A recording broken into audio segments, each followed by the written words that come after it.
Shalom. आत्मा की तलवार जो परमेश्वर का वचन है। आत्मा की तलवार परमेश्वर के कवच का छठा हिस्सा है जो परमेश्वर का वचन है।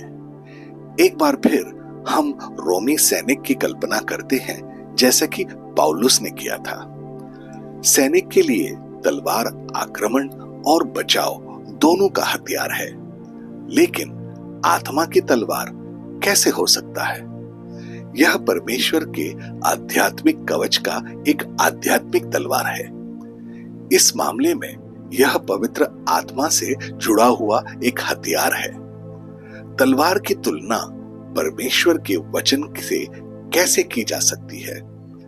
तलवार और परमेश्वर का वचन के बीच में संबंध को समझने के लिए सबसे पहले परमेश्वर के वचन की शक्ति को समझना महत्वपूर्ण है।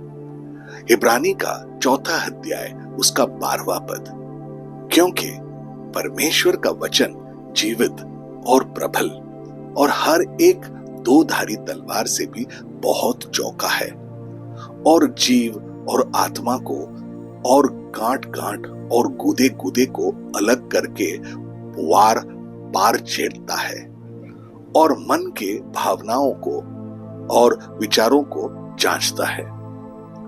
यूहन्ना रचित सुसमाचार उसका 6 अध्याय उसका 63वां पद, आत्मा तो जीवनदायक है, शरीर से कुछ लाभ नहीं। जो बातें मैंने जो तुमसे कही हैं वे आत्मा हैं और जीवन भी है। जैसे कि हमने देखा, वचन ने खुद को आत्मा और तलवार के रूप में समझाया है। हमारे पास परमेश्वर के वचन के ज्ञान की कमी है और इसीलिए हम दुश्मन के खिलाफ लड़ने के लिए संघर्ष करते हैं। जंगल में शैतान ने यीशु पर हमला किया और यीशु ने हमें उदाहरण के साथ दिखाया कि विश्वास की अच्छी लड़ाई कैसे लड़ी जाती है।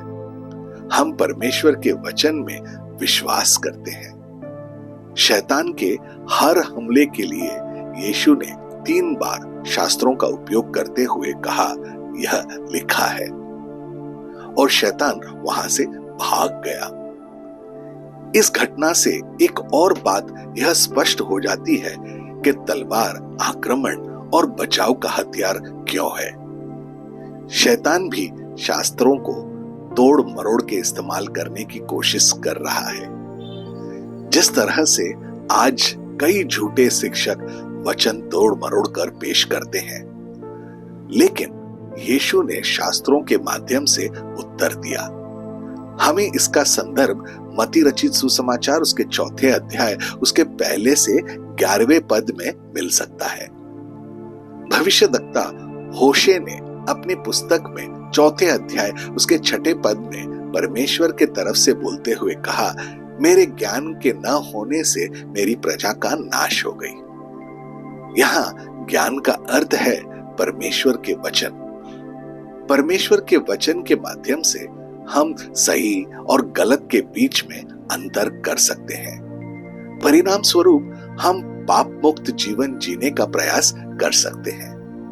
परमेश्वर का वचन परम सत्य है और हम यह जानकर आत्मविश्वास पा सकते हैं कि यह हमारे सबसे बड़ा हथियार है। तो हम अपने जीवन में आत्मा के तलवार का उपयोग कैसे कर सकते हैं? हमें परमेश्वर के वचन से प्राप्त ज्ञान को अपने तक ही सीमित नहीं रखना चाहिए। जब हमें अपने विश्वास का बचाव करने के लिए कहा जाता है, तो हम परमेश्वर के वचन का उपयोग करके उनकी ओर इशारा कर सकते हैं।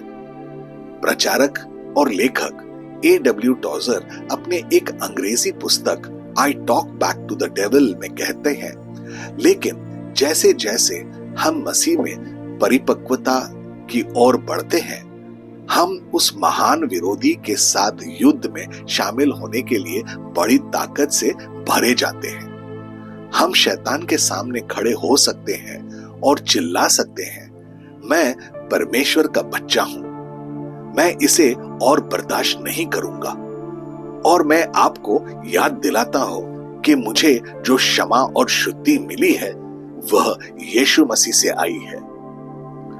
यहां वे शैतान से बात करते हुए दिखाई देते हैं, जैसे कि याकूब के पत्री में उसके 4 अध्याय में उसके 7वें पद में लिखा है, इसीलिए परमेश्वर के अधीन हो जाओ और शैतान का सामना करो तो वह तुम्हारे पास से भाग निकलेगा।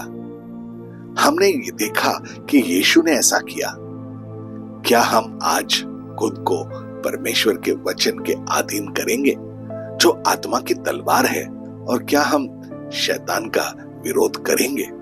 आइए प्रार्थना करें। सर्वशक्तिमान और दयालु प्रभु यीशु, मैं आपके वचन के लिए आपको धन्यवाद देता हूं। हमारे जीवन में पवित्र आत्मा के आपके उपहार के लिए धन्यवाद।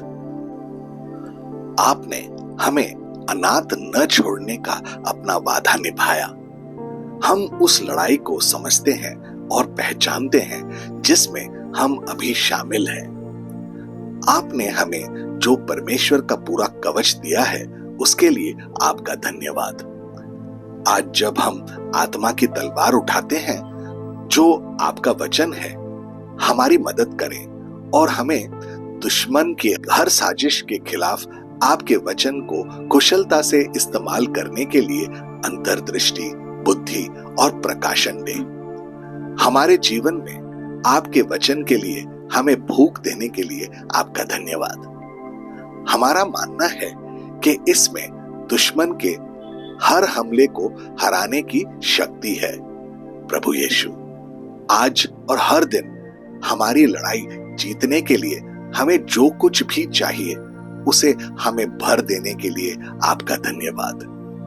आपके वादों के लिए आपका धन्यवाद। जैसा कि हम अब यशाया का 54 उसके 17वें पद में आपके वादे का दावा करते हैं, जितने हथियार तेरे हानि के लिए बनाए जाएं, उनमें से कोई सफल ना होगा, और जितने लोग मुद्दाई होकर तुझ पर नालिश करें, उन सबों से तू जीत जाएगा।